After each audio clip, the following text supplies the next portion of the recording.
Hi friends, ಎಲ್ಲರೂ ಹೇಗಿದ್ದೀರಾ? Welcome back to Suji Vishnu logs. ಇದು ಬಂದುಬಿಟ್ಟು ಹಬ್ಬದ ದಿನದ ಹಿಂದಿನ ಲಾಗ್ ಆಗಿರುತ್ತೆ. ನಾನು ಹಬ್ಬಕ್ಕೆ ಏನೇನು ಪ್ರಿಪ್ರೇಷನ್ ಮಾಡಿಕೊಂಡೆ ಅಂತ ಈ ವಿಡಿಯೋದಲ್ಲಿ ಶೇರ್ ಮಾಡ್ತಾ ಇದ್ದೀನಿ. ಹಾಗೆ ಹಬ್ಬಕ್ಕೆ ಶಾಪಿಂಗು ಕೂಡ ಮಾಡಿದ್ದೆ, ಅದನ್ನು ಕೂಡ ಶೇರ್ ಮಾಡ್ಕೊತಾ ಇದ್ದೀನಿ. ಈ ವಿಡಿಯೋ ಎಲ್ಲಿ ಸ್ಕಿಪ್ ಮಾಡ್ದಿರೋ ಕೊನೆವರೆಗೂ ನೋಡಿ. ಇನ್ ಕೇಸ್ ನಿಮ್ಗೆ ಏನಾದ್ರು ಈ ವಿಡಿಯೋ ಇಷ್ಟ ಆದರೆ ಪ್ಲೀಸ್ ಒಂದು ಲೈಕ್ ಮಾಡಿ, ಶೇರ್ ಮಾಡಿ, ಕಮೆಂಟಲ್ಲಿ ತಿಳಿಸಿ. ಹಾಗೆ ನನ್ನ ಚಾನಲ್ನ ಇನ್ನೂ ಯಾರೆಲ್ಲ ಹೊಸದಾಗಿ ನೋಡ್ತಾ ಇದ್ದೀರಾ ಪ್ಲೀಸ್ ಸಬ್ಸ್ಕ್ರೈಬ್ ಮಾಡಿಕೊಂಡು ನೋಡಿ. ಇನ್ನು ಇದು ಬಂದುಬಿಟ್ಟು ಸಂಡೇ ಲಾಗ್ ಆಗಿರುತ್ತೆ. ಸ್ವಲ್ಪ ರಸಮ್ಮು ಮತ್ತು ಎಗ್ ಫ್ರೈ ಮಾಡ್ಕೊಳೋಣ ಅಂತ ಮಾಡ್ಕೊತಾ ಇದ್ದೀನಿ. ಇನ್ನು ಎಗ್ ಫ್ರೈ ಮಾಡೋದಕ್ಕೆ ಒಂದು ಮಸಾಲೆ ರೆಡಿ ಮಾಡ್ಕೊತಾ ಇದ್ದೀನಿ. ಉದ್ದಿನಬೇಳೆ, ಜೀರಿಗೆ, ಧನಿಯಾ, ಮೆಣಸು ಮತ್ತು ಒಣಗಿದ ಮೆಣಸಿನ್ಕಾಯಿ, ಕರಿಬೇವು, ಜೀರಿಗೆ, ಸೋಂಪು ಹಾಕಿ ಈ ಥರ ಫ್ರೈ ಮಾಡಿ ಪುಡಿ ಮಾಡ್ಕೊತಾ ಇದ್ದೀನಿ. ಇನ್ನು ಆವಾಗಲೇ ಬಂದುಬಿಟ್ಟು ರಸಮ್ ಪುಡಿಗೆ ರೆಡಿ ಮಾಡಿಕೊಂಡೆ. ಅದಕ್ಕೇನಿಲ್ಲ, ಜೀರಿಗೆ ಆಮೇಲೆ ಮೆಣಸು, ಕರಿಬೇವು, ಒಂದು ಒಣಗಿದ ಮೆಣಸಿನ್ಕಾಯಿ, ಸ್ವಲ್ಪ ಮೆಂತ್ಯ ಹಾಕಿ ಹುರಿದು ಫ್ರೈ ಮಾಡಿಕೊಂಡ್ರೆ ರಸಮ್ ಪುಡಿ ಕೂಡ ತುಂಬಾ ಟೇಸ್ಟಾಗಿರುತ್ತೆ. ಇದು ಬಂದುಬಿಟ್ಟು ಎಲ್ಲ ಥರ ಫ್ರೈಗೆ ಹಾಕ್ಕೋಬೋದು. ಚಿಕನ್ ಫ್ರೈ, ಮಟನ್ ಫ್ರೈ ಮತ್ತು ಫಿಶ್ ಫ್ರೈಗೆ, ಇದಕ್ಕೆ ಎಗ್ ಫ್ರೈಗೆಲ್ಲ ತುಂಬಾ ಚೆನ್ನಾಗಿರುತ್ತೆ. ಇನ್ನು ರಸಮ್ ಮಾಡೋದಕ್ಕೆ ಸ್ವಲ್ಪ ಫ್ರೈ ಮಾಡಿ ಇಟ್ಟಿದ್ನಲ್ಲ ಆವಾಗಲೇ, ಅದಕ್ಕೆ ಸ್ವಲ್ಪ ಕಡಲೆಬೇಳೆಯನ್ನು ಕೂಡ ಸೇರಿಸಿದೆ, ಆವಾಗಲೇ ಹೇಳೋದು ಮರ್ತೋದೆ. ಇನ್ನು ಅದಕ್ಕೆ ಸ್ವಲ್ಪ ಬೆಳ್ಳುಳ್ಳಿ, ಕರಿಬೇವು, ಒಣಗಿದ ಮೆಣಸಿನ ಹಾಕಿ ಈ ಥರ ತರಿಯಾಗಿ ಪುಡಿ ಮಾಡ್ಕೊತೀನಿ. ಇನ್ನು ಟೊಮಟ ಮತ್ತು ಹುಣಸೆಹಣ್ಣೆಲ್ಲ ಬೇಯಿಸಿ ಇಟ್ಬಿಟ್ಟಿದ್ದೆ, ಅದು ಕೂಡ ತಣ್ಣಗಾಗಿತ್ತು, ಚೆನ್ನಾಗಿ ಮ್ಯಾಶ್ ಮಾಡಿ ಇಟ್ಕೊಂಡೆ. ಎಗ್ ಕೂಡ ಬಾಯ್ಲ್ ಮಾಡಿದ್ದೆ, ಅದು ಕಟ್ ಮಾಡಿ ಇಟ್ಕೊಂಡೆ. ಇವತ್ತು ಸಿಂಪಲಾಗಿ ಈ ಥರ ಮಾಡ್ಕೊತಾ ಇದ್ದೀರಿ, ನಾನ್ ವೆಜ್ ಏನು ಮಾಡೋಕ್ಕೆ ಹೋಗಿಲ್ಲ. ಇನ್ನು ಎಗ್ಗೆಲ್ಲ ಕಟ್ ಮಾಡಿದ್ನಲ್ಲ, ಸ್ವಲ್ಪ ಎಣ್ಣೆ ಹಾಕಿ ಈ ಥರ ಪ್ಲೇಟ್ ಕ್ಲೋಸ್ ಮಾಡಿ ತವಾದಲ್ಲಿ 2 ಸೈಡ್ ಫ್ರೈ ಮಾಡ್ಕೊತಾ ಇದ್ದೀನಿ ಎಗ್ನ. ಈ ಥರ ಫ್ರೈ ಮಾಡಿ ಮಸಾಲೆ ಎಲ್ಲ ಹಾಕಿ ಸಿಂಪಲಾಗಿ ಮಾಡಿಕೊಂಡ್ರೆ ತುಂಬಾ ಟೇಸ್ಟಾಗಿರುತ್ತೆ ಸೈಡ್ ಡಿಶ್ ಆಗಿ. ಇನ್ನು ಎಲ್ಲ ಥರ ನಾನ್ ವೆಜ್ಜಿಗೂ ಕೂಡ ಈ ಪೌಡ್ರನ್ನ ಬಳಸ್ಬೋದು. ಇನ್ನು ಎಗ್ ಈ ಥರ ಫ್ರೈ ಮಾಡಿಕೊಂಡು ಇವಾಗ ರಸಮ್ ಮಾಡ್ಕೊತಾ ಇದ್ದೀನಿ. ಎಣ್ಣೆ, ಸಾಸಿವೆ, ಜೀರಿಗೆ, ಸ್ವಲ್ಪ ಇಂಗು, ಒಣಗಿದ ಮೆಣಸಿನ್ಕಾಯಿ, ಕರಿಬೇವು ಸೊಪ್ಪು, ಆವಾಗಲೇ ತರಿಯಾಗಿ ರುಬ್ಕೊಂಡಿದ್ರಲ್ವ ಆ ಮಸಾಲೆ ಹಾಕಿ ಒಂದು 2 ನಿಮಿಷ ಫ್ರೈ ಮಾಡ್ಕೊಬೇಕು. 2 ನಿಮಿಷ ಫ್ರೈ ಆದಮೇಲೆ ಸ್ವಲ್ಪ ಅರಿಶಿನ ಪುಡಿ ಹಾಕಿ ಟೊಮೊಟೊ ಮತ್ತು ಹುಣಸೆಹಣ್ಣೆಲ್ಲ ಬೇಯಿಸಿಟ್ಟಿದ್ವಲ್ಲ ಆ ನೀರನ್ನ ಕೂಡ ಸೇರಿಸ್ಬಿಟ್ಟು, ನೀರು ಇನ್ನೂ ಎಷ್ಟು ಬೇಕೋ ಅಷ್ಟು ಸೇರಿಸ್ಕೊಂಡು, ಅಂದರೆ ತೆಳುವಾಗಬೇಕು, ರಸ ಅಂದ್ರೇ ತೆಳುವಾಗಿದ್ರೇ ಚೆನ್ನಾಗಿರುತ್ತಲ್ವ, ನೀರು ಎಷ್ಟು ಬೇಕೋ ಅಷ್ಟು ಸೇರಿಸ್ಕೊಂಡು ರುಚಿಗೆ ಉಪ್ಪು, ಕೊತ್ತಂಬರಿ ಸೊಪ್ಪು ಹಾಕಿ ಒಂದು 2 ನಿಮಿಷ ಕುದಿಸ್ಕೊಂಡ್ರೆ ಸಾಕು. ತುಂಬಾ ಟೇಸ್ಟಾಗಿರುತ್ತೆ. ಆ ಮಸಾಲೆ ಎಲ್ಲ ನಾವೇ ರೆಡಿ ಮಾಡಿ ಹಾಕ್ತಿರಲ್ವ. ಇನ್ನು ಇದಕ್ಕೆ ಇನ್ನೂ ಟೇಸ್ಟ್ ತುಂಬ ಚೆನ್ನಾಗಿರ್ಬೇಕಂದ್ರೆ ಒಂದು ಚಿಟಿಕೆ ಬೆಲ್ಲ ಹಾಕಿದ್ರೆ ಸಾಕು, ತುಂಬಾ ಟೇಸ್ಟಾಗಿರುತ್ತೆ. ಇನ್ನು ಎಗ್ ಫ್ರೈ ಕೂಡ ರೆಡಿ ಆಯಿತು. ಇನ್ನು ಅನ್ನ ಕೂಡ ಮಾಡಿ ಇಟ್ಬಿಟ್ಟಿದ್ದೆ. ಇವತ್ತು ಸಿಂಪಲಾಗಿ ಈ ಥರ ಮುಗಿಸ್ಕೊಂಡ್ರಿ ಊಟನ. ಸಿಂಪಲಾಗಿ ಎಗ್ ಫ್ರೈ, ಅನ್ನ, ರಸ ಮಾಡಿ ಊಟ ಎಲ್ಲ ಮಾಡಿಕೊಂಡು ಇನ್ನು ಹಬ್ಬಕ್ಕೆ ಶಾಪಿಂಗ್ ಮಾಡಬೇಕಾಗಿತ್ತು. ನನಗೆ ಸ್ಯಾರಿ, ನಮ್ಮ ಹಸ್ಬೆಂಡ್ಗೆ ಶರ್ಟ್ಸು. ಎಷ್ಟು ಅಂಗಡಿ ಸುತ್ತಿದ್ದೀವಂದರೆ ನಾವು ಎಷ್ಟು ಅಂಗಡಿ ಸುತ್ತಿಲ್ಲ.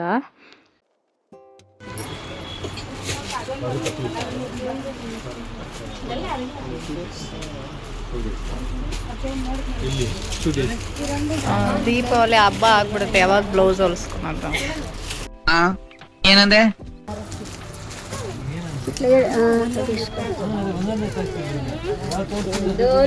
ಒಂದು 4-5 ಅಂಗಡಿ ಸುತ್ತಿದ್ದೀವಿ, ಯಾವ ಅಂಗಡಿಯಲ್ಲೂ ಇಷ್ಟ ಆಗಿಲ್ಲ. ಲಾಸ್ಟ್ಗೆ ಒಂದು ಅಂಗಡಿಗೆ ಹೋದ್ರೆ ಅಲ್ಲಿ ಯೆಲ್ಲೋ ಕಲರ್, ಪಿಂಕ್ ಕಲರ್ ತುಂಬಾ ಚೆನ್ನಾಗಿತ್ತು, ನನಗೆ ಇಷ್ಟ ಆಯಿತು. ಆದರೆ ಬೇರೆಯವರು ಪರ್ಚೇಸ್ ಮಾಡಿಬಿಟ್ಟಿದ್ರು. ಅದ್ರ ರೇಟ್ ಕೂಡ 1800 ರೂಪೀಸ್. ಸಿಲ್ಕ್ ಸ್ಯಾರೀಸ್ ಬರುತ್ತೆ ನೋಡಿ, ಅದು ಅರೆ ಕ್ವಾಲಿಟಿ ತುಂಬಾ ಚೆನ್ನಾಗಿತ್ತು, ಕಲರು ತುಂಬ ಇಷ್ಟ ಆಯಿತು ನನಗೆ. ಆ ಸ್ಯಾರಿ ಇಷ್ಟ ಆಗೋಯ್ತಲ್ಲ, ಬೇರೆ ಯಾವುದು ಇಷ್ಟ ಆಗಿಲ್ಲ. ಮತ್ತು ಇನ್ನೊಂದು ಯೆಲ್ಲೋ ಕಲರು ಅದೇ ಅಂಗಡಿಯಲ್ಲಿ ಪರ್ಚೇಸ್ ಮಾಡಿದೆ. ಮತ್ತು ಬೇರೆ ಅಂಗಡಿಗೆ ಹೋಗಿ ಇನ್ನೊಂದು ಅಂಗಡಿಯಲ್ಲಿ ಪಿಂಕ್ ಕಲರ್ ಪರ್ಚೇಸ್ ಮಾಡಿದೆ, ಅದು ನೆಕ್ಸ್ಟ್ ತೋರಿಸ್ತೀನಿ ನೋಡಿ. ಇನ್ನು ಅದೆಲ್ಲ ಮುಗಿಸ್ಕೊಂಡು ಶಾಪಿಂಗು ಇನ್ನು ನಮ್ಮ ತಂಗಿ ಮನೆಗೂ ಕೂಡ ಹೋದ್ರಿ. ಇನ್ನು ನಮ್ಮ ತಂಗಿದು ಬರ್ತಡೇ ಕೂಡ ಇತ್ತು ಸಂಡೇ. ಸಿಂಪಲಾಗಿ ಚಿಕನ್ ಕೂಡ ತೊಗೊಂಬಂದಿದ್ರು, ನಾನೇ ಬಿರಿಯಾನಿ ಮಾಡಿಕೊಟ್ಟೆ. ಈ ಥರ ಒಂದೇ ಸಾರಿ ಪಾತ್ರೆಯಲ್ಲಿ ದಮ್ ಬಿರಿಯಾನಿ ಥರ ಮಾಡಿಬಿಡ್ತೀನಿ. ಟೈಮ್ ಎಲ್ಲ ಇದ್ದರೆ ಸ್ವಲ್ಪ ಅದು ಬೇಯಿಸ್ಕೊಂಡು ಸಪ್ರೇಟಾಗಿ ಚಿಕನ್ ಎಲ್ಲ ಮ್ಯಾರಿನೇಷನ್ ಮಾಡಿ ಆ ಥರ ಮಾಡ್ತೀವಿ. ಇವಾಗ ಬೇಗ ಟೈಮ್ ಇಲ್ಲ ಅಂದರೆ ನೋಡಿ ಈ ಥರ ಎಲ್ಲ ಒಂದೇ ಸಾರಿ ಹಾಕಿ ಮಾಡಿಬಿಡ್ತೀರಿ. ಇನ್ನು ಅವ್ರ ಹಸ್ಬೆಂಡ್ ಕೇಕ್ ಕೂಡ ತೊಗೊಂಬಂದಿದ್ರು, ಇನ್ನು ಕೇಕ್ ಕೂಡ ಕಟ್ ಮಾಡ್ತಾ ಇದ್ದೀವಿ ಸಿಂಪಲಾಗಿ. Happy birthday to you. Claps ಕೊಟ್ಟು ಹ್ಯಾಪಿ ಬರ್ಡೇ ಟು ಯು. చెప్పు క్లాప్స్ కొట్ట చార్వి. అమ్మకి తినిపించు తినిపించు ముక్కు కంటుంది తినిపి. హ్యాపీ బర్త్డే చెప్పు అమ్మకి తినిపి. అమ్మకి తినిపి. అమ్మకి ನೀನೇನು ಇದು ನನ್ನ ರಿಯಾಲಿಟಿ ಏನಂದೆ అమ్మకి తినిపి.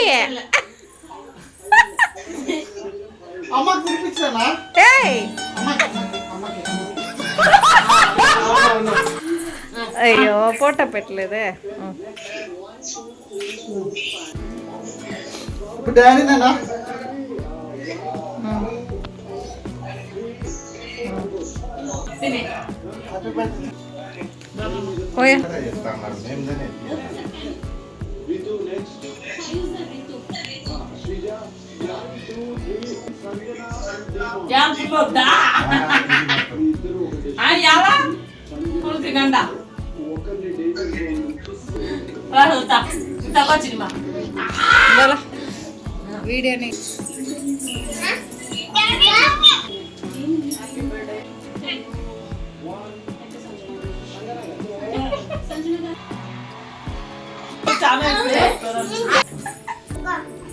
ನಾನು ಈ ಥರ ಆಯಿತು ನಮ್ಮ ತಂಗಿ ಬರ್ತ್ಡೇ ಸೆಲೆಬ್ರೇಷನು. ಸಿಂಪಲಾಗಿ ಕೇಕ್ ಎಲ್ಲ ಕಟ್ ಮಾಡಿ ಇನ್ನು ಊಟ ಎಲ್ಲ ಮುಗಿಸ್ಕೊಂಡು ನೈಟ್ ಮನೆಗೆ ಬಂದ್ವಿ.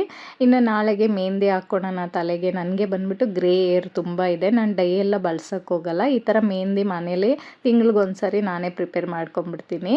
ಇನ್ನು ಇದನ್ನು ಮಾಡ್ಕೊಳೋದಕ್ಕೆ ನೀರು 1-2 ಗ್ಲಾಸು, ಅಕ್ಕಿ 1 ಟೇಬಲ್ ಸ್ಪೂನು, ಮೆಂತ್ಯ 1 ಟೇಬಲ್ ಸ್ಪೂನು, 3 ಲವಂಗ, 1 ಟೇಬಲ್ ಸ್ಪೂನ್ ಟೀ ಪುಡಿ, ಕರಿಬೇವು ಸ್ವಲ್ಪ, ಫ್ಲ್ಯಾಕ್ ಸೀಡ್ಸ್ ಸ್ವಲ್ಪ ಹಾಕ್ಕೊಂಡಿದ್ದೀನಿ, 3 ಲವಂಗ ಹಾಕಿ ಚೆನ್ನಾಗಿ ಕುದಿಸ್ಕೊಂಡು ಅದು ತಣ್ಣಗಾದ್ಮೇಲೆ ಮೆಹಂದಿ ಪೌಡ್ರ್ ಬರುತ್ತೆ ನೋಡಿ, ಅದನ್ನು ಮಿಕ್ಸ್ ಮಾಡಿ ಅದಕ್ಕೆ ಮೊಸರು, ಸ್ವಲ್ಪ ನಿಂಬೆಹಣ್ಣು, ಎಗ್ ವೈಟ್ನ ಹಾಕಿ ಮಿಕ್ಸ್ ಮಾಡಿ ಇಟ್ಬಿಡ್ತೀನಿ. ಇನ್ನು ನೈಟ್ ಬಂದುಬಿಟ್ಟು ವೀಡಿಯೋ ಮಾಡೋಕ್ಕಾಗಿರಲಿಲ್ಲ, ಫೋನ್ ಸ್ವಿಚ್ ಆಫ್ ಆಗಿಬಿಟ್ಟಿತ್ತು. ಅಲ್ಲಿಂದ ಬರೋಷ್ಟರಲ್ಲಿ ಲೇಟ್ ಆಗಿತ್ತಲ್ವ, ತಂಗಿ ಮನೆಯಿಂದ ಸ್ವಿಚ್ ಆಫ್ ಆಗಿತ್ತು. ಇನ್ನು ಬೆಳಗ್ಗೆ ಎದ್ದು ಮತ್ತೆ ಕಂಟಿನ್ಯೂ ಮಾಡ್ತಾಯಿದ್ದೀನಿ ಲಾಗ್ನ. ಇನ್ನು ಮೆಹಂದಿ ಎಲ್ಲ ರೆಡಿ ಆಗಿತ್ತಲ್ವ, ಬ್ರೇಕ್ಫಾಸ್ಟ್ ಎಲ್ಲ ಮಾಡಿಕೊಟ್ಬಿಟ್ಟು ನಮ್ಮ ಹಸ್ಬೆಂಡ್ಗೆ ಒಂದು 8 ಗಂಟೆ ಮೇಲೆ ಅಪ್ಲೈ ಮಾಡ್ಕೊತಾ ಇದ್ದೀನಿ ಮೆಹಂದಿ ಎಲ್ಲ. ಮೆಹಂದಿ ನಮ್ಮ ಕೈಗೆ ಅಂಟಬಾರ್ದಂದ್ರೆ ಗ್ಲೌಸ್ ಇರಲ್ಲ ನೋಡಿ, ಒಂದೊಂದು ಸರಿ ಈ ಥರ ಕವರ್ಸ್ನ ಕೈಗೆ ಹಾಕ್ಕೊಂಬಿಟ್ಟು ಬಳೆಗಳು ಹಾಕ್ಕೊಂಬಿಟ್ರೆ ಕವರ್ ಬಂದು ಓಪನ್ ಆಗೋಲ್ಲ, ನಾವೇ ತೆಗಿಯೋವರೆಗೂ ಓಪನ್ ಆಗೋದಿಲ್ಲ. ಇನ್ನು ಚಿಕ್ಕೆಲ್ಲ ನೀಟಾಗಿ ಬಿಡಿಸ್ಬಿಟ್ಟು ಮೆಹಂದಿ ಎಲ್ಲ ಅಪ್ಲೈ ಮಾಡ್ಕೊಂಬಿಟ್ಟೆ. ಇನ್ನು ಮೆಹಂದಿ ಹಾಕ್ಬಿಟ್ಟು ನಾನು ಒಂದು 2 ಅವರ್ ಬಿಟ್ಬಿಡ್ತೀನಿ, ಆವಾಗ ನಮಗೆ ಚೆನ್ನಾಗಿ ಅಂಟುತ್ತೆ ಮೆಹಂದಿ ತಲೆಗೆ. ಇನ್ನು ಮಿಕ್ಕಿರೋ ಕೆಲಸಗಳೆಲ್ಲ ಮಾಡ್ಕೊತಾ ಇದ್ದೀನಿ. ಇನ್ನು ರಂಗೋಲಿ ಪುಡಿ ಎಲ್ಲ ಹೆಂಗಂದ್ರೆ ಹಂಗೆ ಇಟ್ಬಿಟ್ಟಿದ್ದೆ ತೊಗೊಂಬಂದ್ಬಿಟ್ಟು. ತುಂಬ ಕಲರ್ಸ್ ಇತ್ತು, ಅದನ್ನೆಲ್ಲ ಚಿಕ್ಕ ಚಿಕ್ಕ ಬಾಕ್ಸ್ಗಳು ಹಾಕಿ ತುಂಬ ಬಾಕ್ಸ್ಗಳು ಇಟ್ಬಿಟ್ಟಿದ್ದೆ ಪ್ಲಾಸ್ಟಿಕ್ ಬಾಕ್ಸಲ್ಲಿ. ಇನ್ನು ಈ ಬಾಕ್ಸಲ್ಲಿ ಬಂದುಬಿಟ್ಟು ಮಸಾಲೆ ಎಲ್ಲ ಹಾಕಿ ಇಟ್ಕೊತಾ ಇದ್ದೆ. ಇನ್ನು ಲಾಸ್ಟ್ ವೀಡಿಯೋದಲ್ಲಿ ಕಿಚನ್ ಮೇಕೋವರ್ ವೀಡಿಯೋ ಅಪ್ಲೋಡ್ ಮಾಡಿದ್ದೀನಿ ನೋಡಿ, ಅದರಲ್ಲಿ ಚಿಕ್ಕ ಚಿಕ್ಕ ಬಾಟಲಲ್ಲಿ ಹಾಕಿ ಇಟ್ಕೊಂಡಿದ್ದೀನಿ. ಇನ್ನು ಅದನ್ನೆಲ್ಲ ಈ ಬಾಕ್ಸಲ್ಲಿ ರಂಗೋಲಿ ಎಲ್ಲ ಹಾಕಿಟ್ಬಿಟ್ಟು, ಇನ್ನು ಶೂಸ್ ಎಲ್ಲ ನೆನ್ನೆ ವಾಶ್ ಮಾಡಿದ್ದೆ ಎಲ್ಲ. ಇನ್ನು ಡಸ್ಟ್ ಕುತ್ಕೊಬಾರ್ದು ನಮಗೆ, ಶೂಸ್ ಎಲ್ಲ ನಾವು ಹೆಂಗಿಟ್ಟಿರ್ತೀವೋ ಕ್ಲೀನಾಗಿ ಆ ಥರನೇ ಇರಬೇಕಂದ್ರೆ ಈ ಥರ ಕವರ್ಸ್ ಬರುತ್ತೆ ನೋಡಿ, ಕವರಲ್ಲಿ ಹಾಕಿಟ್ಬಿಟ್ರೆ ಶೂ ಎಲ್ಲ ನೀಟಾಗಿರುತ್ತೆ, ಡಸ್ಟ್ ಕೂಡ ಕುತ್ಕೊಳಲ್ಲ. ನಾನು ಯಾವಾಗೂ ವಾಶ್ ಮಾಡಿದ್ರೆ ಈ ಥರ ಕವರ್ಸಲ್ಲಿ ಕಟ್ಟಿ ಇಟ್ಬಿಡ್ತೀನಿ. ಇನ್ನು ಯಾವುದೇ ಡೈಲಿ ಯೂಸ್ ಮಾಡ್ತೀವಿ ನೋಡಿ, ಅದನ್ನು ಮಾತ್ರ ಹೊರಗಡೆ ಇಡ್ತೀನಿ. ಇನ್ನು ಯಾವಾಗೋ ವಾರಕ್ಕೊಂದ್ಸರಿ ಅಂದರೆ ದಿನಕ್ಕೊಂದೊಂದು ಡ್ರೆಸ್ಗೆ ಮ್ಯಾಚಿಂಗ್ ಹಾಕ್ಕೊಂಡು ಹೋಗ್ತಾರಲ್ವ, ಅದಕ್ಕೆ ಎಲ್ಲ ಕವರಲ್ಲಿ ಹಾಕಿ ಇಟ್ಬಿಡ್ತೀನಿ. ಇನ್ನು ಸ್ಲಿಪ್ಪರ್ಸ್ ಕೂಡ ಅಷ್ಟೇ, 2-3 ಜೊತೆ ಇದ್ದರೆ ಒಂದು ಜೊತೆ ಮಾತ್ರ ಹೊರಗಡೆ ಇಡ್ತೀನಿ, ಇನ್ನು 2-3 ಜೊತೆ ಈ ಥರ ವಾಶ್ ಮಾಡಿ ಕವರಲ್ಲಿ ಗಂಟಾಕಿ ಇಟ್ಬಿಡ್ತೀನಿ. ಈ ಥರ ಮಾಡೋದ್ರಿಂದ ನಮಗೆ ಡೈಲಿ ಡಸ್ಟ್ ಬಂದೇ ಬರುತ್ತೆ, ನಾವು ಎಷ್ಟು ಕ್ಲೀನ್ ಮಾಡಿದ್ರೂ ಕೂಡ.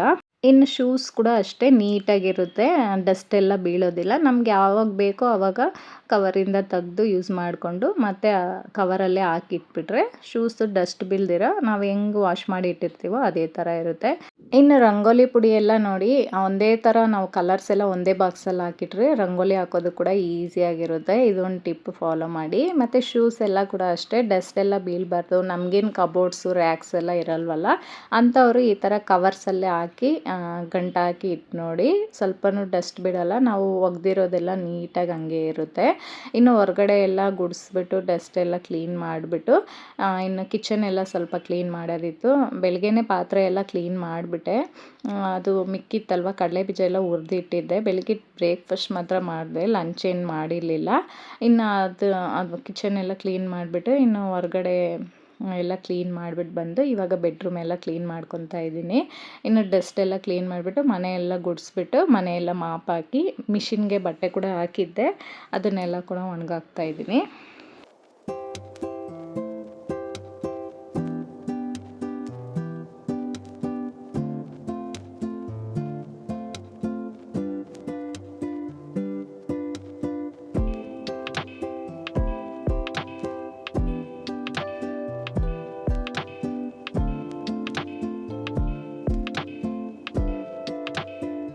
ಇನ್ನು ಮನೆಯೆಲ್ಲ ಮಾಪ್ ಹಾಕ್ಬಿಟ್ಟು ನಾನು ಸ್ನಾನ ಮಾಡ್ಕೊಂಡು ಬಂದೆ. ಸ್ನಾನ ಎಲ್ಲ ಮಾಡಿಕೊಂಡು ಟವಲೆಲ್ಲ ಕ್ಲೀನಾಗಿ ಒರೆಸ್ಕೊತಾ ಇದ್ದೀನಿ. ಮೆಹಂದಿ ಅಂತೂ ಚೆನ್ನಾಗಿ ಅಂಟಿತ್ತು. ಗ್ರೇ ಏರ್ ಎಲ್ಲ ಒಂದು ಕಾಣಿಸಲ್ಲ ನಾವು ಈ ಥರ ಅಪ್ಲೈ ಮಾಡ್ಕೊಳೋದ್ರಿಂದ. ಆದಷ್ಟು ಡೈ ಅವಾಯ್ಡ್ ಮಾಡಿ ಈ ಥರ ನ್ಯಾಚುರಲ್ಲಾಗೆ ಹಾಕ್ಕೊಳೋದಕ್ಕೆ ಟ್ರೈ ಮಾಡಿದ್ರೆ ತುಂಬಾ ಒಳ್ಳೆಯದು. ಇನ್ನು ಡೈ ಎಲ್ಲ ತುಂಬಾ ಸೈಡ್ ಎಫೆಕ್ಟ್ಸ್ ಆಗುತ್ತೆ. ಎಕ್ಸಾಂಪಲ್ ನಮ್ಮ ಅಮ್ಮಗೆ ಕೂಡ ಆ ಥರ ಆಗಿದೆ. ಮುಖ ಎಲ್ಲ ಮೊಂಗು ಜಾಸ್ತಿ ಆಗಿಬಿಟ್ಟಿದೆ. ಡಾಕ್ಟ್ರ್ ಹೇಳಿದ್ರು ಡೈ ಎಲ್ಲ ಬಳಸೋದ್ರಿಂದ ಈ ಥರ ಆಗುತ್ತೆ ಅಂತ. ಇನ್ನು ಫಸ್ಟೆಲ್ಲ ಫೇಸ್ಗೆ ಪಾಂಡ್ಸ್ ಮಾಯಿಶ್ಚರೈಸರ್ ಬಳಸ್ತಾ ಇದ್ದೆ. ಇನ್ನು ಅದೇನು ನನಗೆ ಸೂಟ್ ಆಗಿಲ್ಲ ಫೇಸ್ಗೆ. ಇನ್ನು ಇವಾಗಂತೂ ಸೆಟಾಫಿಲ್ ಮಾಯಿಶ್ಚರೈಸರ್ ಬಳಸ್ತಾ ಇದ್ದೀನಿ. ತುಂಬಾ ಚೆನ್ನಾಗಿದೆ. ಪಿಂಪಲ್ ಮಾರ್ಕ್ಸ್ ಆಗಿರಲಿ, ಓಪನ್ ಪೋರ್ಸ್ ಆಗಿರಲಿ ಮತ್ತು ಗ್ಲೋಯಿಂಗ್ ಆಗಿರುತ್ತೆ. ನಾನು ಒಂದು ಸರಿ ಅಪ್ಲೈ ಮಾಡಿ ಬಿಟ್ಬಿಟ್ರೆ ಸಾಯಂಕಾಲವರೆಗೂ ಗ್ಲೋಯಿಂಗ್ ಆಗಿ ಚೆನ್ನಾಗಿರುತ್ತೆ. ಇನ್ನು ಇವಾಗ ಒಂದು ತಿಂಗಳಿಂದ ಯೂಸ್ ಮಾಡ್ತಾ ಇದ್ದೀನಿ. ನನಗೆ ರಿಸಲ್ಟ್ ಚೆನ್ನಾಗಿ ಬರ್ತಾ ಇದೆ. ಇನ್ನು ಮನೇಲೆಲ್ಲ ಇದ್ದರೆ ನಾನು ಬರೀ ಮಾಯಿಶ್ಚರೈಸರ್ ಅಪ್ಲೈ ಮಾಡಿಬಿಟ್ಟು ಸಿಂಪಲಾಗಿ ಈ ಥರ ಸ್ಟಿಕ್ಕರ್ ಇಟ್ಬಿಡ್ತೀನಿ. ಇನ್ನು ಮೇಲೆ ಬಿಸಿಲು ಕೂಡ ಚೆನ್ನಾಗಿ ಬರ್ತಾಯಿತ್ತು. ಮೆಹಂದಿ ಎಲ್ಲ ಹಾಕಿದ್ನಲ್ವ, ಚೆನ್ನಾಗಿ ಬಿಸಿಲಿಗೆ ಕೂದಲನ್ನೆಲ್ಲ ಒಣಸ್ಕೊಂಡು ಇನ್ನು ಇದು ಶೂ ಬೇರೆ ಒಗ್ದಾಕಿದೆ. ಇದು ಮನೇಲಿ ಯೂಸ್ ಮಾಡ್ತೀನಿ ನಾನು. ಒಂದು ಸ್ವಲ್ಪ ತಲೆ ಟೈಮ್ ಸ್ಪೆಂಡ್ ಮಾಡಿಬಿಟ್ಟು ಬಂದೆ. ಇನ್ನು ಮನೆಗೆ ಬಂದು ಒಂದು 11 o'clock ಆಗಿತ್ತು. ಇನ್ನು ಫ್ರೂಟ್ಸ್ ಎಲ್ಲ ಇತ್ತು, ಆಪಲು ಮತ್ತು ಡೇಟ್ಸ್ನ ತಿಂತಾಯಿದ್ದೀನಿ. ನಾವು ಅಟ್ಲೀಸ್ಟ್ ವಾರಕ್ಕೆ 1-3 ಸರಿ ಫ್ರೂಟ್ಸು ಮತ್ತು ಡೈಲಿ ಒಂದು 2-3 ಡೇಟ್ಸ್ ತಿಂದರೆ ತುಂಬಾ ಒಳ್ಳೆಯದು. ಬ್ಲಡ್ ಎಲ್ಲ ಇನ್ಕ್ರೀಸ್ ಆಗುತ್ತೆ ಮತ್ತು ವೆಯ್ಟ್ ಕೂಡ ಅಷ್ಟೇ ಒಂದೇ ಥರ ಬ್ಯಾಲೆನ್ಸ್ ಮಾಡ್ಕೊಂಡು ಹೋಗ್ಬೋದು. ಫ್ರೂಟ್ಸು ವೆಜಿಟೇಬಲ್ ಎಲ್ಲ ಜಾಸ್ತಿ ತಿಂದರೆ ನಮ್ಮ ಆರೋಗ್ಯಕ್ಕೆ ಒಳ್ಳೆಯದು.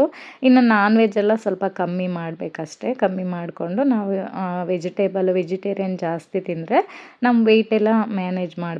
ನಾನೊಂದು ಇವಾಗ 15 ವರ್ಷದಿಂದ ನಾನು ಇದೇ ವೆಯ್ಟ್, ನಾನು ಚಿಕ್ಕ ವಯಸ್ಸಿಂದ ಇರೋದೇ ಸಣ್ಣ, ಇದೇ ಥರ ವೆಯ್ಟ್ ಮೇಂಟೈನ್ ಮಾಡ್ತಾಯಿದ್ದೀನಿ. 55 kg ಇದ್ದೀನಿ ಅಷ್ಟೇ. ಅಂದರೆ ನಾವು ತಿನ್ನೋ ಊಟ ಆ ಥರ ಇರುತ್ತೆ. ವೆಜಿಟೇಬಲು, ತರಕಾರಿಗಳು, ಫ್ರೂಟ್ಸು ಜಾಸ್ತಿ ತಿನ್ನೋದ್ರಿಂದ ಈ ಥರ ವೆಯ್ಟ್ ಮ್ಯಾನೇಜ್ಮೆಂಟ್ ಮಾಡ್ಬೋದು. ಇನ್ನು ಔಟ್ಸೈಡ್ ಫುಡ್ ಆಗಿರಲಿ, ಆಯಿಲ್ ಫುಡ್ಡು, ಬೇಕ್ರಿ ಫುಡ್ಡೆಲ್ಲ ಇದನ್ನೆಲ್ಲ ತಿಂದರೆ ವೆಯ್ಟ್ ಗೇನ್ ಆಗಿಬಿಡ್ತೀವಿ. ನಾವು ಆದಷ್ಟು ಅದೆಲ್ಲ ತಿನ್ನೋಕ್ಕೆ ಹೋಗೋದಿಲ್ಲ, ಅವಾಯ್ಡ್ ಮಾಡ್ತೀನಿ ನಾನಂತೂ. ಇನ್ನು ಮನೇಲೇ ಏನಾದ್ರು ಬೇಕಂದರೆ ಮನೇಲಿ ಮಾಡ್ಕೊಂಡು ತಿಂತೀವಿ. ಇನ್ನು ಯಾವಾಗಾದ್ರು ಆಸೆ ಆದರೆ ಯಾವಾಗಾದ್ರು ತಿಂಗ್ಳಿಗೆ ಸರಿ 2 ಸರಿ, ಇಲ್ಲಾಂದರೆ 2 ತಿಂಗ್ಳಿಗೆ ಸರಿ ಈ ಥರನೇ ತಿನ್ನೋಕ್ಕೆ ಹೋಗೋದು. ಇನ್ನು ಇವಾಗ ಮಧ್ಯಾಹ್ನ ಲಂಚ್ಗೆ ಪ್ರಿಪ್ರೇಷನ್ ಮಾಡ್ಕೊತಾ ಇದ್ದೀನಿ. ಮನೇಲಿ ಬಂದುಬಿಟ್ಟು ಸೋರೆಕಾಯಿ ಇತ್ತು. ಸೋರೆಕಾಯಿ ತಂಬುಳಿ ಮಾಡ್ಕೊಳೋಣ ಅಂದ್ಬಿಟ್ಟು ಸೋರೆಕಾಯಿನ ಕಟ್ ಮಾಡಿಕೊಂಡು ಅದಕ್ಕೆ ಉಪ್ಪು ನೀರು ಹಾಕಿ ಬೇಯಿಸ್ಕೊತಾ ಇದ್ದೀನಿ. ಇನ್ನು ಇದಕ್ಕೆ ಒಂದು ಮಸಾಲೆ ರೆಡಿ ಮಾಡ್ಕೊತಾ ಇದ್ದೀನಿ. ತೆಂಗಿನಕಾಯಿ, ಸ್ವಲ್ಪ ಜೀರಿಗೆ, ಹಸಿಮೆಣ್ಸಿನ್ಕಾಯಿ, ಶುಂಠಿ, ಕೊತ್ತಂಬರಿ ಹಾಕಿ ನುಣ್ಣಗೆ ರುಬ್ಕೊತಾ ಇದ್ದೀನಿ. ಇವಾಗ ಸೋರೆಕಾಯಿ ಕೂಡ ಬೆಂದಿತ್ತಲ್ವ, ರುಬ್ಬಿರೋ ಮಸಾಲೆನೂ ಹಾಕಿ ಉಪ್ಪು ಹಾಕಿ ಚೆನ್ನಾಗಿ ಬೇಯಿಸ್ಕೊಬೇಕಿದು.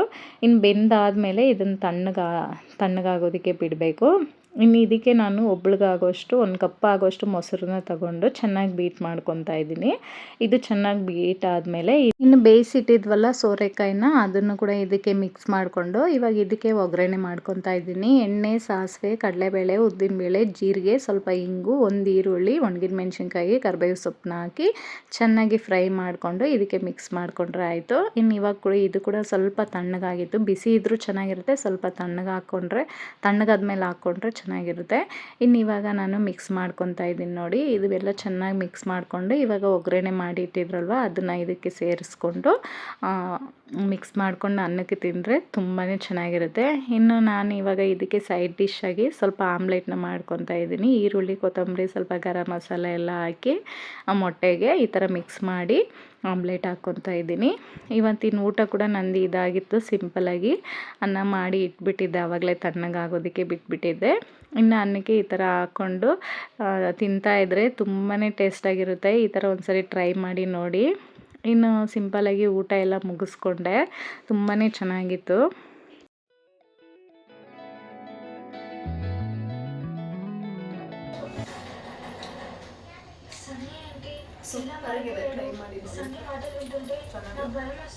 ಇನ್ನು ಊಟ ಎಲ್ಲ ಮುಗಿಸ್ಕೊಂಡು ಇನ್ನು ಅಡುಗೆ ಎಲ್ಲ ಮಾಡಿ ಇಟ್ಟಿದ್ನಲ್ಲ, ಅದನ್ನೆಲ್ಲ ಕಿಚನ್ ಎಲ್ಲ ಕ್ಲೀನ್ ಮಾಡಿಬಿಟ್ಟು ಪಾತ್ರೆ ಎಲ್ಲ ತೊಳೆದು ಇಟ್ಬಿಟ್ಟೆ. ಇನ್ನು ಅವಾಗೆ ಸ್ವಲ್ಪ ಇರುವಾಗೆ ತೊಳೆದ್ಬಿಟ್ರೆ ನಮಗೂ ಕೂಡ ಕೆಲಸ ಕಮ್ಮಿ ಆಗುತ್ತೆ ಅಂತ ಹೇಳ್ಬಿಟ್ಟು ಪಾತ್ರೆ ಎಲ್ಲ ತೊಳೆದ್ಬಿಟ್ಟು ಕಿಚನ್ ಎಲ್ಲ ಕ್ಲೀನ್ ಮಾಡಿ ಇಟ್ಬಿಟ್ಟೆ. ಮತ್ತು ಇದು ನೆಕ್ಸ್ಟ್ ಡೇ ಲಾಗಾಗಿರುತ್ತೆ. ಮೊನ್ನೆ ಶಾಪಿಂಗ್ ಮಾಡಿದ್ರಲ್ಲ ಹಬ್ಬಕ್ಕೆ ಅಂತೇಳ್ಬಿಟ್ಟು ಸ್ಯಾರಿ, ಇದೊಂದು ಸ್ಯಾರಿ ಪಿಂಕ್ ಸ್ಯಾರಿ ತುಂಬಾ ಚೆನ್ನಾಗಿತ್ತು. ಇದು ಕಲರು ಇದೊಂದು ಬೇರೆ ಅಂಗಡಿಯಲ್ಲಿ ತೊಗೊಂಡಿದ್ದು. ನನಗೆ ಕಲರ್ ತುಂಬ ಇಷ್ಟ ಆಯಿತು. ಇದ್ರ ರೇಟ್ ಎಷ್ಟಂತ ಕಮೆಂಟಲ್ಲಿ ತಿಳಿಸಿ ಆಯಿತಾ. ನೀವು ಕಮೆಂಟಲ್ಲಿ ಹೇಳಿದ್ಮೇಲೆ ಆಮೇಲೆ ಹೇಳ್ತೀನಿ. ಈ ಸ್ಯಾರಿ ತುಂಬ ಇಷ್ಟ ಆಯಿತು. ವೆಯ್ಟ್ಲೆಸ್ ಸ್ಯಾರಿ, ಎರಡು ಕೂಡ ಅಷ್ಟೇ. ಅದು ಸಿಲ್ಕ್ ಟೈಪು, ಇದು ವೆಯ್ಟ್ಲೆಸ್ ಸ್ಯಾರಿ. ಇದು ನೋಡೋದಕ್ಕೆ ತುಂಬ ಸಿಂಪಲ್ಲಾಗಿದೆ. ಕಲರ್ ಕಾಂಬಿನೇಷನ್ ತುಂಬ ಚೆನ್ನಾಗಿತ್ತು. ಮತ್ತು ನನ್ನ ಹತ್ರ ಈ ಕಲರ್ ಇರಲಿಲ್ಲ, ಕಲರ್ ಕಾಂಬಿನೇಷನ್ ಇರಲಿಲ್ಲ. ನನಗಂತೂ ಇದು ತುಂಬಾ ಇಷ್ಟ ಆಯಿತು. ಇದು ಗ್ರ್ಯಾಂಡ್ ಲುಕ್ ಬರುತ್ತೆ. ಅದಕ್ಕಿಂತ ಪಿಂಕ್ಗಿಂತ ಇದು ತುಂಬಾ ಚೆನ್ನಾಗಿರುತ್ತೆ ಅಂತಲೇ ಹೇಳ್ಬೋದು. ಇನ್ನು ಸ್ಯಾರಿಗೆ ಬಂದುಬಿಟ್ಟು ಕುಚ್ಚೆಲ್ಲ ಹಾಕಿರ್ಲಿಲ್ವಲ್ಲ, ನಾನೇ ಈ ಥರ ಮನೇಲೇ ಹೊಲ್ಕೊಂಡ್ಬಿಡ್ತೀನಿ. ಅಂದರೆ ಸೈಡ್ ಸ್ಟಿಚ್ಚು ಫೋಲ್ಡಿಂಗ್ ಮಾಡಿ ಮನೇಲೇ ಹೊಲ್ಕೊಂಡು, ಈ ಥರ ರೆಡಿಮೇಡ್ ಕುಚ್ಚು ಬರುತ್ತೆ ನಮಗೆ ಅಂಗಡಿಯಲ್ಲಿ ಸಿಗುತ್ತೆ. 80 ರುಪೀಸ್ ಏನೋ. ನಮ್ಗೆ ಯಾವ ಥರ ಡಿಸೈನ್ ಬೇಕೋ, ಯಾವ ಥರ ಕಲರ್ ಬೇಕೋ ಅದೆಲ್ಲ ಸಿಗುತ್ತೆ. ನಾವು ಕುಚ್ಚೆಲ್ಲ ಹಾಕ್ಸಿದ್ರೆ 300-400 ರೂಪಾಯಿ ಖರ್ಚಾಗುತ್ತೆ. ಮತ್ತು ಈ ಥರ ಹಬ್ಬಗಳ ಟೈಮಲ್ಲಿ ಕಮ್ಮಿ ಟೈಮಲ್ಲಿ ಯಾರೂ ಹಾಕ್ಕೊಡೋದಿಲ್ಲ. ಸ್ವಲ್ಪ ಮುಂಚೆನೇ ತೆಗೆದು ಕೊಟ್ಟರೆ, ಒಂದು ತಿಂಗ್ಳಿಗೆ ಮುಂಚೆನೇ ಕೊಟ್ಟರೆ ಚೆನ್ನಾಗಿ ಗ್ರ್ಯಾಂಡಾಗಿ ಹಾಕ್ಕೋಬೋದು. ಇನ್ನು ನಾವೇ ಹಾಕ್ಕೋಬೇಕಂದ್ರೆ ಈ ಥರ ರೆಡಿಮೇಡ್ ಕುಚ್ಚು ಬರುತ್ತೆ ನಮಗೆ. ಇನ್ನು ಅದನ್ನೇ ತೊಗೊಂಬಂದಿದ್ದೆ. ಇನ್ನು ಸ್ಯಾರೀಸ್ ಎಲ್ಲ ಹಾಕಿ ನೋಡ್ತಾಯಿದ್ದೆ. ಇನ್ನು ಬ್ಲೌಸ್ ಕೂಡ ಹೊಲ್ದು ಕೊಟ್ಟಿಲ್ಲ, ಯಾರ ಹತ್ರನೂ ಕೊಟ್ಟಿಲ್ಲ. ಯಾಕಂದರೆ ಟೈಮ್ ಇಲ್ವಲ್ಲ, ಇನ್ನು 4 ಡೇಸೇ ಇರೋದು. ಯಾರೂ ಹೊಲ್ದು ಕೊಟ್ಟಿಲ್ಲ.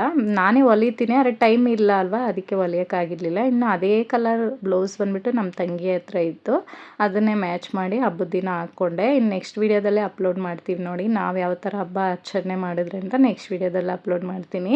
ಇನ್ನು 2 ಸ್ಯಾರಿನೂ ಸೈಡೆಲ್ಲ ಕಟ್ ಮಾಡಿಬಿಟ್ಟು ಈ ಥರ ನಾನೇ ಸ್ಟಿಚ್ ಮಾಡ್ಕೊಂಬಿಡ್ತೀನಿ. ಇನ್ನು ಫಾಲ್ಸ್ ಎಲ್ಲ ಕೂಡ ನಾನೇ ಹಾಕ್ಕೊತೀನಿ. ಅದನ್ನು ನಿಧಾನಕ್ಕೆ ಹಬ್ಬ ಎಲ್ಲ ಆದಮೇಲೆ ಹಾಕ್ಕೊಳೋಣ ಅಂತೇಳ್ಬಿಟ್ಟು ಬರೀ ಸೈಡಲ್ಲಿ ಮಾತ್ರ ಈ ಥರ ಫೋಲ್ಡ್ ಮಾಡಿ ಸ್ಟಿಚ್ ಮಾಡ್ಕೊತಾ ಇದ್ದೀನಿ. ಇನ್ನು ಇದು ಕುಚ್ಚು ತೊಗೊಂಬಂದಿದ್ನಲ್ವ, ಅದನ್ನು ಅಷ್ಟೇ ನಾನೇ ಹೊಲ್ಕೊತಾ ಇದ್ದೀನಿ. ಇನ್ನು ಈ ಥರ ಎಲ್ಲ ಕುಚ್ಚು ಬರುತ್ತಲ್ವ, ಒಂದೊಂದು ಸ್ಯಾರಿಗೆ ಬಂದುಬಿಟ್ಟು ನಾವೇ ಅದರಲ್ಲೇ ದಾರ ತೆಗೆದ್ಬಿಟ್ಟು ಸಿಂಪಲಾಗಿ ಗಂಟು ಹಾಕಿ ಕುಚ್ಚು ಮಾಡ್ತೀರಿ ನೋಡಿ, ಆ ಥರ ಒಂಥರ ಮಾಡ್ಕೊಬೋದು. ಇನ್ನು ಈ ಥರ ರೆಡಿಮೇಡ್ ಕುಚ್ಚು ಬರುತ್ತೆ ನೋಡಿ, ಈ ಥರ ನೋಡ್ಕೋಬೇಕು ಫಸ್ಟು. ಸ್ಯಾರಿ ಎಷ್ಟು ಉದ್ದ ಇದೆಯಾ, ಅದೆಷ್ಟು ಉದ್ದ ಇದೆ, ಕುಚ್ಚು ಎಷ್ಟು ಉದ್ದ ಇದೆ ಅಂತೇಳ್ಬಿಟ್ಟು ನೋಡಿಕೊಂಡು ಆ ಕಡೆ ಈ ಕಡೆ ಡಿವೈಡ್ ಮಾಡಿಕೊಂಡು ನಿಧಾನಕ್ಕೆ ಹೊಲ್ಕೋಬೇಕು.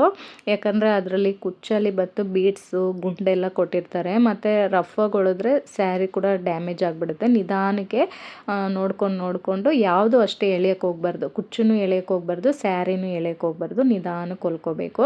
ಇನ್ನು ಎಲ್ಲ ಹೊಲ್ದಾದ್ಮೇಲೆ ತೋರಿಸ್ತಾ ಇದ್ದೀನಿ ನೋಡಿ ಯಾವ ಥರ ಇದೆ ಅಂದ್ಬಿಟ್ಟು. ಎಷ್ಟು ಚೆನ್ನಾಗಿತ್ತು ಗೊತ್ತಾ. ಮತ್ತು ಈ ಸ್ಯಾರಿಗೆ ಕಲರ್ ಕಾಂಬಿನೇಷನ್ಗೆ ತುಂಬಾ ಚೆನ್ನಾಗಿತ್ತು. ಈ ಥರ ಸ್ಟಿಚ್ ಮಾಡಿಕೊಂಡೆ. ಇನ್ನು ಇವತ್ತಿನ ವೀಡಿಯೋದಲ್ಲಿ ಏನೇನು ಶೇರ್ ಮಾಡಿದ್ದೀನಿ ಅಂತ ನೋಡಿದ್ರಲ್ವ. ಇವತ್ತಿನ ವೀಡಿಯೋ ಏನಾದ್ರು ನಿಮಗೆ ಸ್ವಲ್ಪನಾದ್ರು ಯೂಸ್ಫುಲ್ ಆಗಿದೆ, ಇಷ್ಟ ಆಗಿದೆ ಅಂದರೆ ಪ್ಲೀಸ್ ಒಂದು ಲೈಕ್ ಮಾಡಿ, ಶೇರ್ ಮಾಡಿ, ಹಾಗೆ ಕಮೆಂಟಲ್ಲಿ ತಿಳಿಸಿ ಯಾವ ಥರ ಇತ್ತು ಅಂದ್ಬಿಟ್ಟು. ಹಾಗೆ ನನ್ನ ಚಾನಲ್ನ ಸಬ್ಸ್ಕ್ರೈಬ್ ಮಾಡಿಕೊಂಡು ನೋಡಿ. ನೆಕ್ಸ್ಟ್ ವೀಡಿಯೋದಲ್ಲಿ ಸಿಗ್ತೀನಿ. Take care, bye, thank you so much.